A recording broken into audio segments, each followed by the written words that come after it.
इस हुकूमत ने दूध पर जीएसटी लगाया, तो मैं कहना चाहता हूं कि दूध पर सबसे पहले जीएसटी इस देश में कंस ने लगाया था और इस देश का मौजूदा कंस नरेंद्र मोदी है। BA, BCom, BSc, MA, MCom करें विश्व की सबसे बड़ी यूनिवर्सिटी इग्नू से। सॉल्व असाइनमेंट्स और गाइड बुक्स प्राप्त करें। संपर्क करें Mahakal computers, DAV PG college के पास, पंच मंदिरा मोड़ से दाहिने, सिवान। दूध बच्चों की खुराक होती है। जिसके पास परिवार नहीं, जिसके पास बच्चा नहीं, ना वो परिवार का दर्द जान सकता है, ना वो बच्चे का दर्द जान सकता है, ना वो बच्चे की भूख समझ सकता है, ना बच्चे की दूध की कीमत समझ सकता है। और यही कारण है कि जो भूख की कीमत समझता वो आटे की बोरी पर जीएसटी कभी नहीं लगाता, जो बच्चे की भूख की कीमत समझता वो दूध के ऊपर जीएसटी कभी नहीं लगाता। लेकिन हम तमाम लोग इनकी मीठी मीठी बातों से बेवकूफ बने हुए हैं। क्यों?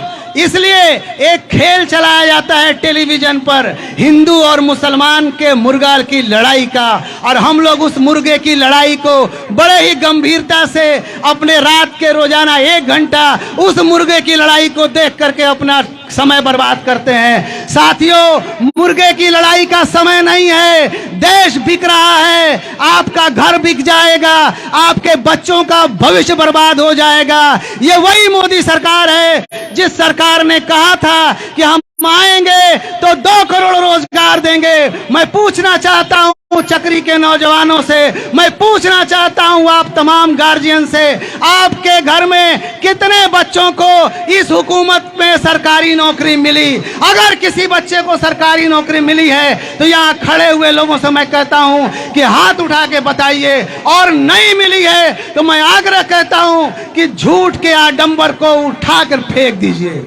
मैं गुजारिश करता हूं आपसे, इस सरकार को हिलाइए। आप तमाम लोगों ने बड़ी बड़ी सरकारों को हिलाया है, इस सरकार ने लोकतंत्र के मंदिर को हिलाया है, इस सरकार ने आपकी आवाज को दबाया है। आपकी आवाज को बोलने का काम जब विपक्ष करता है तो यह सरकार विपक्ष को समाप्त करने का काम करती है। लेकिन मैंने कहा था, मैंने शुरू में कहा कि लोकसभा जब आवारा हो जाती है तो सड़कों पर संसद का फैसला होता है।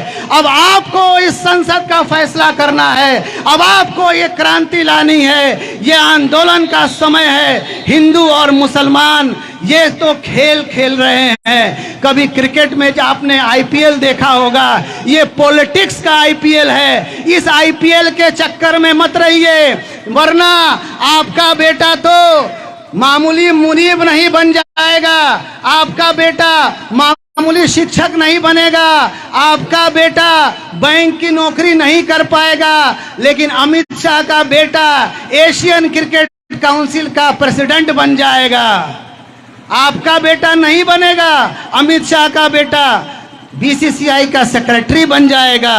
आप अपने बेटा की चिंता कीजिए, वो अपने बेटा की चिंता कर रहा है। अगर उसको आपके बेटा की चिंता होती तो वो आते आपके पास, हर महीने आते और बताते कि सुनो चक्री के नौजवानों, हमने कहा था 2 करोड़ हर साल रोजगार देंगे, हमने 7 साल में 14 करोड़ फलाना फलाना फलाना फलाना सेक्टर में रोजगार दिया। अगर हिम्मत है तो लोकतंत्र में इस जनता का सामना करने मोदी जी को चक्री के बाजार में आना चाहिए और आपसे आंख में आंख मिला करके कहना चाहिए कि दिया है हमने 14 करोड़ रोजगार। लेकिन इससे ज्यादा कायर प्रधानमंत्री आज तक इस देश ने नहीं देखा, इससे ज्यादा डरपोक प्रधानमंत्री आज तक इस देश ने नहीं देखा। ये वही प्रधानमंत्री है जो कि जब से 2014 से हुकूमत आई है इसकी हिम्मत नहीं हुई एक भी प्रेस कॉन्फ्रेंस कर सके, क्योंकि प्रेस कॉन्फ्रेंस में आपसे किए गए वादों का हिसाब किताब इस प्रधानमंत्री को देना होगा। और ये प्रधानमंत्री हिसाब किताब में विश्वास नहीं रखता। ये प्रधानमंत्री तानाशाह है और तानाशाह डरपोक होता है। तानाशाह के लिए हरिशंकर पारसाई ने कहा था, हरिशंकर पारसाई अगर कोई पढ़े लिखे लोग होंगे तो हरिशंकर पारसाई को पढ़े होंगे। हरिशंकर पारसाई ने तानाशाह के लिए कहा था कि जब 4 गधे खेत में इकट्ठा हो जाते हैं तो तानाशाह को डर लगने लगता है कि कहीं ये 4 गधे इकट्ठा होकर के उसके खिलाफ षड्यंत्र तो नहीं रच रहे हैं। यानी कि ये तानाशाह इतना डरपोक होता है, आपको केवल संगठित होने की डर है। ये तो जब गधे से डर सकता है तो हमारे लोकतंत्र में ये जो बैठे जिंदा जावेद लोग हैं, आप खड़े हो जाएंगे तो दिल्ली का सिंहासन हिल जाएगा।